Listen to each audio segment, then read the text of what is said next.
ശരണമയ്യപ്പ സ്വാമിയേ കീ ജയ്, അയ്യപ്പ ശാസ്താവേ കീ ജയ്, ശരണമയ്യപ്പ സ്വാമിയേ കീ ജയ്.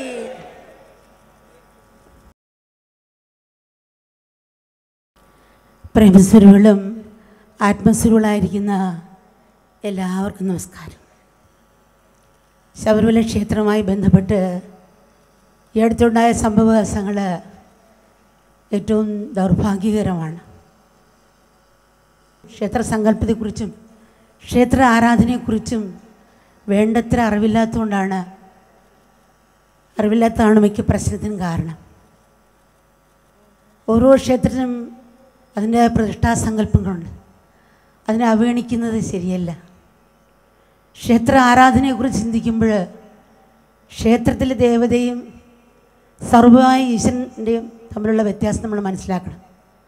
സർവ്വമായ വ്യാപിയായ ഈശ്വരന് യാതൊരു പരിമിതികളുമില്ല. അവിടത്തേക്ക് സ്ത്രീ പുരുഷ വ്യത്യാസവും ഇല്ല. ഇങ്ങനെ നിറഞ്ഞിരിക്കുന്ന അനന്തമായ ശക്തിയാണ്. പക്ഷേ ക്ഷേത്രത്തെ ദേവിയുടെ കാര്യത്തിൽ ഇത് വ്യത്യാസമാണ്. സമുദ്രത്തിലെ മത്സ്യവും ടാങ്കിലെ മത്സ്യവും തമ്മിൽ വ്യത്യാസമുണ്ട്. ടാങ്കിൽ കിടക്കുന്ന മത്സ്യം വളർത്തുന്ന മത്സ്യത്തിന് നമ്മൾ സമയാസമയം ഭക്ഷണം കൊടുക്കണം, അതുപോലെ വെള്ളം മാറി കൊടുക്കണം, ഓക്സിജൻ കൊടുക്കണം.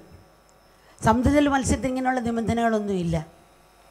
അതുപോലെ നദിയിലിറങ്ങി നമ്മൾ കുളിക്കുന്നതിന് പ്രത്യേകിച്ച് നിയമങ്ങളൊന്നും ആവശ്യമില്ല. അതേ നദിവെള്ളം ഒരു സ്വിമ്മിംഗ് പൂളിലേക്ക് ആക്കുമ്പോൾ അതിന് ക്ലോറിൻ ഇടണം, ഫിൽറ്റർ ചെയ്യണം. അത് കുളിക്കുന്നതിന് മുമ്പേ, നമ്മൾ കുളിക്കാൻ ഇറങ്ങുന്നതിന് മുമ്പ് വേറെ വെള്ളത്തിൽ കുളിക്കണം. ഈർപ്പെല്ലാം കളഞ്ഞിട്ട് പ്രത്യേക ഒരു വസ്ത്രം ധരിക്കണം. പിന്നെ സ്വിമ്മിംഗ് പൂളിൽ കുളിക്കുമ്പോൾ സോപ്പും തേക്കാൻ പാടില്ല. ഇതുപോലെ നദിയിലെ വെള്ളം തന്നെയാണ് സ്വിമ്മിംഗ് പൂളിൽ കോരിയിരിക്കുന്നത്. ആ സർവ്വീസിൻ്റെ ഒരു ഭാഗം തന്നെയാണിത്.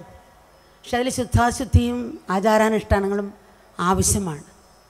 നമ്മൾ ഏത് രീതിയിൽ ഭാവിക്കുന്നു അതുപോലെ നമുക്ക് ഫലവും കിട്ടും.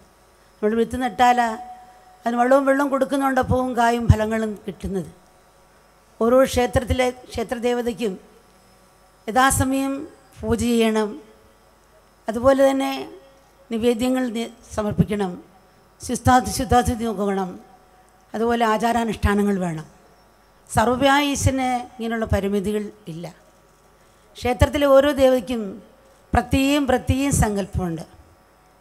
രൗദ്രഭാവത്തിലെ ദേവിയുടെ സങ്കല്പം വേറെ, ശാന്തഭാവത്തിലുള്ള ദേവിയുടെ സങ്കല്പം വേറെ.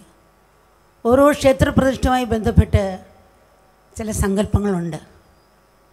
ഇന്ന പൂജ വേണം, ഇന്ന ആചാരങ്ങൾ വേണം, ഇന്ന ശുദ്ധാശുദ്ധി വേണം. സഗുണാരാധനയ്ക്ക് ഈ രീതിയിലൊക്കെ ഉള്ള പ്രാധാന്യങ്ങളുണ്ട്.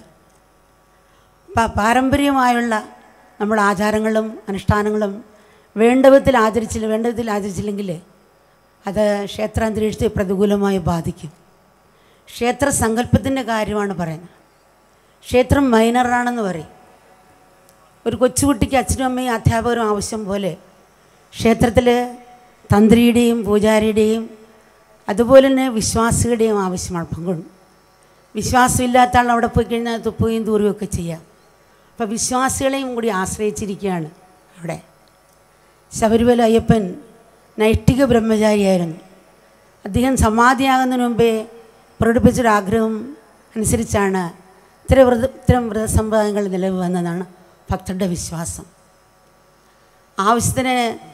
കാലത്തിനനുസരിച്ച് മാറ്റങ്ങൾ ആവശ്യമാണ് തീർച്ചയായിട്ടും. പക്ഷേ നമ്മുടെ ക്ഷേത്രത്തിൽ മറന്നുകൊണ്ടുള്ള മാറ്റം കൊണ്ടുവന്നാൽ അതിലൂടെ നമ്മുടെ മൂല്യങ്ങളാണ് നഷ്ടപ്പെട്ടു പോകുന്നത്. കുളിപ്പിച്ച് കുട്ടിയില്ലാതാക്കാൻ ഇടവാക്കരുത്. ശങ്കരാചാര്യർ അദ്വൈതമാണ് സ്ഥാപിച്ചത്. നാരായണ ഗുരുദേവനും അദ്വൈതമാണ് സ്ഥാപിച്ചത്. ചട്ടമ്പി സ്വാമിയുടെ നോക്കുമ്പോൾ അങ്ങനെ തന്നെയാണ്. പക്ഷെ എന്നാൽ അവർക്ക് തിരിച്ചു വന്നാണ് ക്ഷേത്രം സ്ഥാപിച്ചത്. എന്നിട്ട് കുറേ ആചാരങ്ങൾ, അതിനകത്ത് ആചാരാനുഷ്ഠാനങ്ങളൊക്കെ പറഞ്ഞിട്ടുണ്ട്. ഈ ക്ഷേത്രത്തിൽ എന്നെ ക്ഷണിച്ചു കൊണ്ടുപോയി ഞാൻ പോയിട്ടുണ്ട്. ശിവക്ഷേത്രത്തിൽ പ്രദക്ഷിണം വയ്ക്കുമ്പോൾ ഇന്ന സ്ഥലത്ത് പ്രശ്നം വയ്ക്കരുത്, തിരിച്ചു വരണോ പറഞ്ഞു. പക്ഷേ എനിക്ക് എല്ലാവരുടെയും ഈശ്വരനാണെങ്കിലും ഞാൻ ആചാരം അനുഷ്ഠിച്ചു. നമ്മൾ പ്രതിഷ്ഠ നടത്തിയ സമയത്ത് മാധവിജിയെ എല്ലാ തന്ത്രികളെയും വിളിച്ചിട്ട് ചർച്ചതിന് ശേഷമാണ് നമ്മൾ പ്രതിഷ്ഠ നടത്തിയത്. നമ്മൾ സന്യാസം കൊടുത്തപ്പോഴും സന്യാസ പരമ്പരയെ ക്ഷണിച്ച് വരുത്തി അവരുടെ വഴിയാണ് കൊടുത്തത്. ആചാരങ്ങളൊന്നും ലംഘിച്ചതൊന്നുമില്ല. പക്ഷേ ഒരു കാര്യം പറയാനുള്ള, നമ്മൾ ക്ഷേത്രങ്ങൾ നമ്മുടെ സംസ്കാരത്തിന് തൂണുകളാണ്. ക്ഷേത്രം നമ്മുടെ സംസ്കാരത്തിന് തൂണുകളാണ്. അത് നമ്മൾ സംരക്ഷിക്കണം. സംരക്ഷിക്കേണ്ട ആവശ്യമാണ്. അല്ലെങ്കിൽ അത് നൂല് വെട്ടിയ പട്ടം പോലായിത്തീരും. നമുക്കറിയാം, ഇപ്പം നമ്മൾ ഈ രാജ്യത്തൊക്കെ പോകുമ്പോൾ പണ്ട് പ്ലെയിനകത്ത് ഇന്ന ഭാഗത്ത് സിഗരറ്റ് വലിക്കാമെന്ന് പറയും. അപ്പോൾ അത് നിർത്തി പ്ലെയിൻ സ്റ്റേഷനിൽ ഇന്നിടത്തെ സിഗരറ്റ് വലിക്കാൻ പാടുള്ളൂ. അപ്പം പുറത്ത് നോക്കുമ്പോൾ ഇന്ന പ്രത്യേകം പറയുന്നുണ്ട്.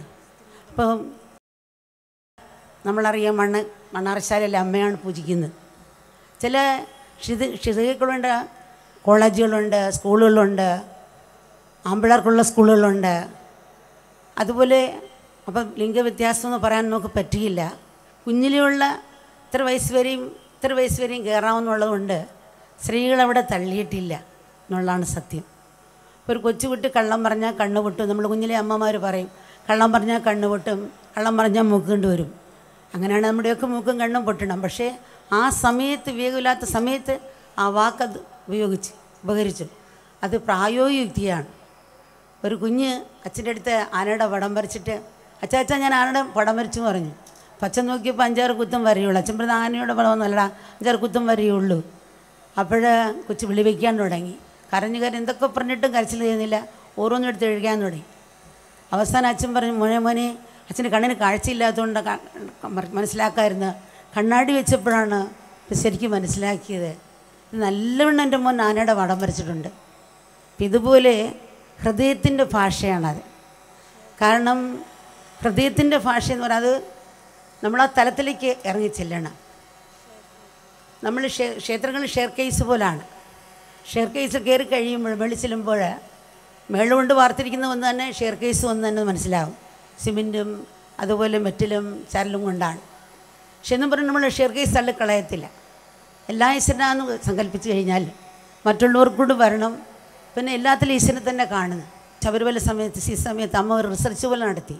ഒരു 10-15 വർഷം കൊണ്ട് കണ്ടിന്യൂ ആയിട്ട് എല്ലാ ആസ്പത്രിയിലും ഞാൻ ആൾക്കാരെ അയക്കുമ്പോൾ ആ മാസങ്ങളിൽ 30%, 40% രോഗികൾ കുറവാണ്. അപ്പോൾ രോഗികൾ എന്താണ് ആ 40%, 30%, 20% കുറവാണ് മിക്ക ഹോസ്പിറ്റലുകളിലും. കാരണം ഈ സമയത്ത് അവർ കുടിക്കുന്നില്ല, മാംസാഹാരം കഴിക്കുന്നില്ല, ചീത്ത വിളിക്കുന്നില്ല ഭാര്യമാരെ, കുടുംബമായി തന്നെ വ്രതങ്ങൾ അനുഷ്ഠിക്കുന്നുണ്ട്. അപ്പോൾ എത്രയോ സമൂഹത്തിൽ ഈ ശരീരവും മാനസികമായിട്ട് താളലയം കൊണ്ടുവരുന്നൊരു സ്ഥാനമാണ് ക്ഷേത്രം. അപ്പോൾ അതുകൊണ്ടാണ് നമ്മുടെ ഈ സംസ്കാരത്തെ നിലനിർത്തേണ്ട ആവശ്യമാണ്.